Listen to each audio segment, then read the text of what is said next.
Welcome to our Sound for Video session. It is the 24th of January 2017, and in today's session we're going to talk about two things, if we have time. First one we're definitely going to talk about is Foley, and we'll jump into that in just a second. If we have time, we will also talk about stereo recordings using recorders like the Zoom H4n and higher that have stereo microphones where you can actually adjust the width of the stereo pickup. So we'll do that if we have time as well. So first of all, Foley.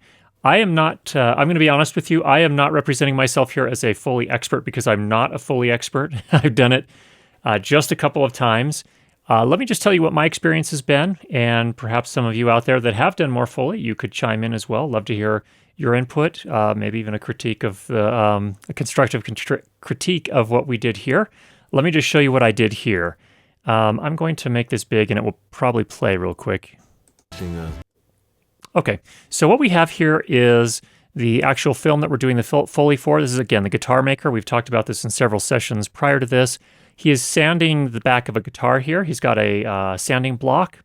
And then this is my setup here where I'm doing the Foley. So first question you have to ask yourself, I think, is does it make more sense to record the sound during production, or does it make more sense to do it as Foley in post? And in this particular case, this was a B-roll shot, so this is a point at which I had gone upstairs. We were breaking down all of, trying to load out from the shoot. We'd been there for probably 4 or 5 hours just to make a really short film, what is going to end up to be about a 2-minute and 45-second film. It had been, anyway, I was breaking down, and Levi, the director of photography and the director, went downstairs into the basement workshop to grab some B-roll footage. And this is one of those clips that he got, and we didn't get sound for it, aside from whatever reference sound that his camera gathered. So in our case, we were kind of forced to do Foley, but there are some considerations as well. It actually works out fine because we probably would have done that anyway. The workshop was pretty noisy from a sound mixing point of view. There were some fluorescent lights that were making this pretty nasty buzzing sound. And I didn't really want that in as many of the recordings as I could avoid it in. And you'll notice that we didn't do any of the dialogue down in the basement workshop. We did all that in a separate room upstairs before we went down to the workshop. So when there's all that other competing noise, it can be really tough. Now, it's probably worth it to go ahead and try gathering that sound when you're on the location. And that way you have options. If it turns out the production sound is good enough, you can go ahead and run with that. And that's great. In our case, again, because we had done B-roll and we weren't really necessarily thinking ahead for this particular clip, we ended up having to do Foley. Not a big deal, and it wasn't hard to do, and we'll show you what I did here in just a minute. And then there was another shot here where he's actually rubbing his hand across the unfinished wood on a guitar, and that was another B-roll shot that we didn't gather sound on, so wanted to do some Foley on that as well. So let me just kind of talk through, make sure I covered on my notes here everything I wanted to talk about here. Okay, yeah, and you hear things about Foley, and in fact, I'm going to try and find, there was a short piece that I saw that was incredibly well produced a couple of months ago. It kind of made the rounds in the blogosphere for a while, but it was a short piece on the work of a Foley artist, and it was really pretty fascinating. Again, really well done, and I'm going to try and find a link to that and show that to you. When people think of Foley, I think people that know a little bit about it often think of coming up with all these sort of really creative ways to simulate the sound that you're seeing in the film. For example, if you're having someone whose bones, a leg is cracking, the bone is cracking. I've been told that one way you can do that is to use celery and break a stalk of celery in half, and it makes this really kind of crunchy sound that can be pretty effective in terms of representing a breaking bone. So that, and there are all sorts of them. Walking on snow, there are certain things you can use, like these little styrofoam balls inside of a bag where you kind of squeeze the bag for each footstep. All sorts of interesting tricks that you can do for Foley, but sometimes it doesn't need to be that complicated. So for example, here, he's using a sanding block here to sand the back of a guitar. So in my case, what I did is I just got a piece of wood, a little block of wood, and put some sandpaper around it, and literally just recorded me going back and forth in time with him on this piece of wood. And that worked, I think, pretty well. we'll show you the whole clip here in just a minute. But let me show you my setup here just so you can see what it looks like here. We have this little rug on the floor. I have this piece of wood that I had on hand, another little block, again, sandpaper. Wanted to use fairly fine sandpaper. I didn't want the sanding to be overwhelming because clearly he's doing a finish sand job here. He's not using super coarse grit. He's using a pretty fine grit. So we wanted to sort of match that. So I got out the finest grit sandpaper I had. And you can see just at the top of this frame right here, this is the microphone. And in this case, I used my Aputure Deity shotgun microphone. And I know some people will say, well, you're indoors. Why are you using a shotgun microphone indoors? I want to clarify that first of all. A shotgun microphone is okay to use indoors, potentially. You can run into problems when you're working in especially reverberant rooms. Lots of echo, lots of sound slapping off the walls. This room is pretty well contained, so I wasn't concerned about that.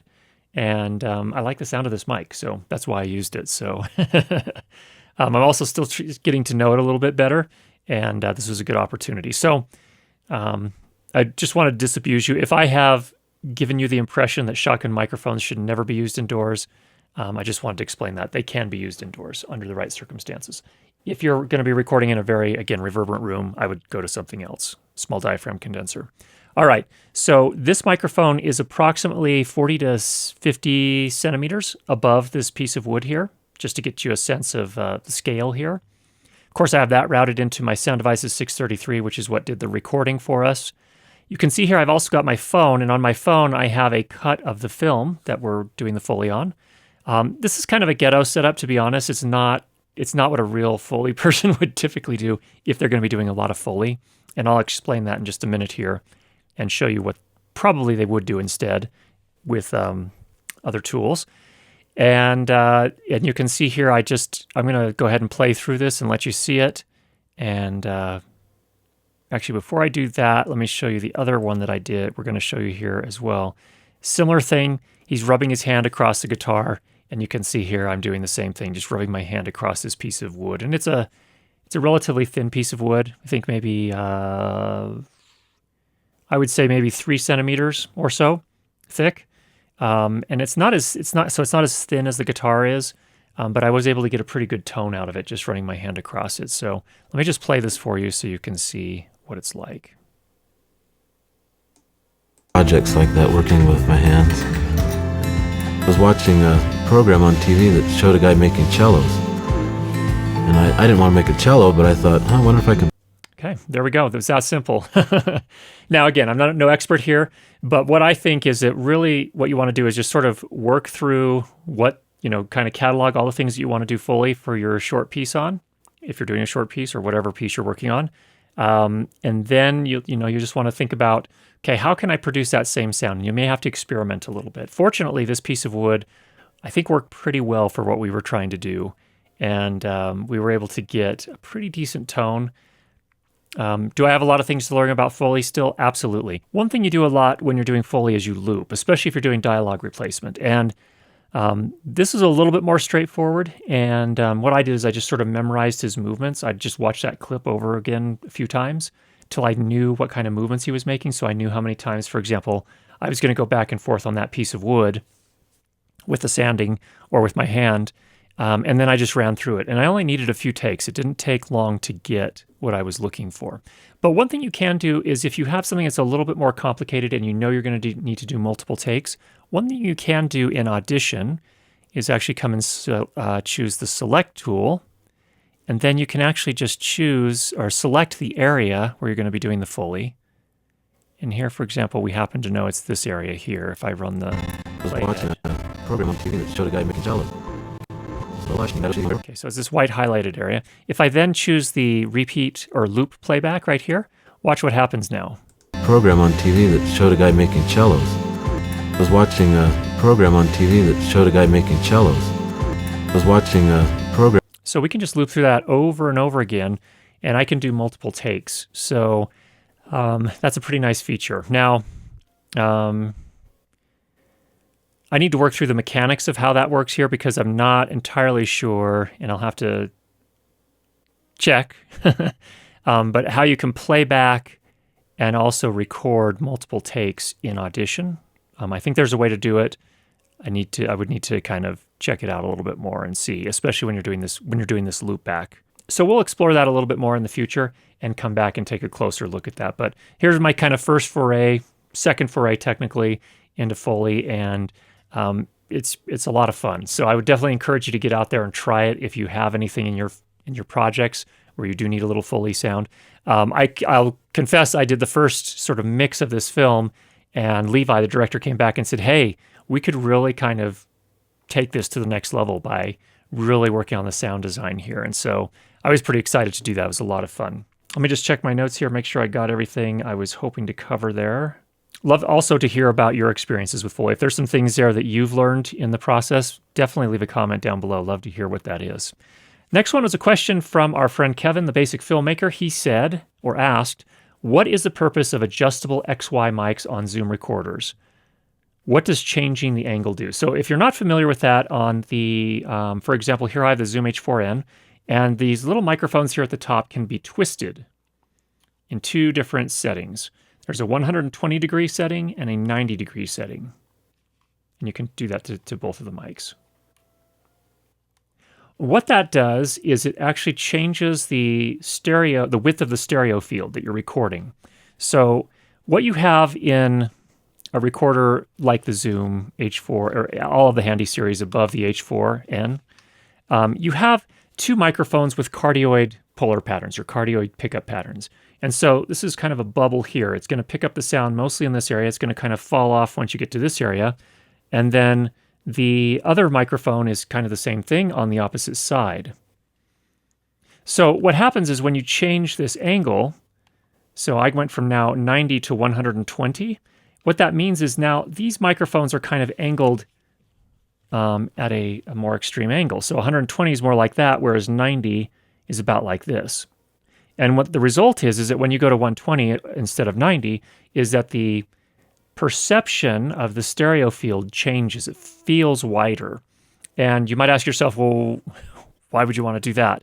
The neat thing is if you go wider for scenes where maybe you're shooting wider, or where you want to be able to represent sounds that are outside of the frame and coming into the frame, or maybe going out of the frame, or leaving, going farther away from the frame, this is kind of a neat way to do that. It gives a really kind of extreme stereo experience, really. It really separates things. And so if you have someone that's walking in from the left-hand side through the frame and then back out the right-hand side, it kind of heightens that whole experience a little bit more. So then the question may be, well, when would you want to use a narrower stereo field pickup, like a 90-degree? And I think that for that, that's going to be a little bit more useful in situations. So, for example, if you're recording a band and you want to pretty much just capture what's in the frame of the camera, you don't want to really kind of pick up stuff that's extraneous outside the frame.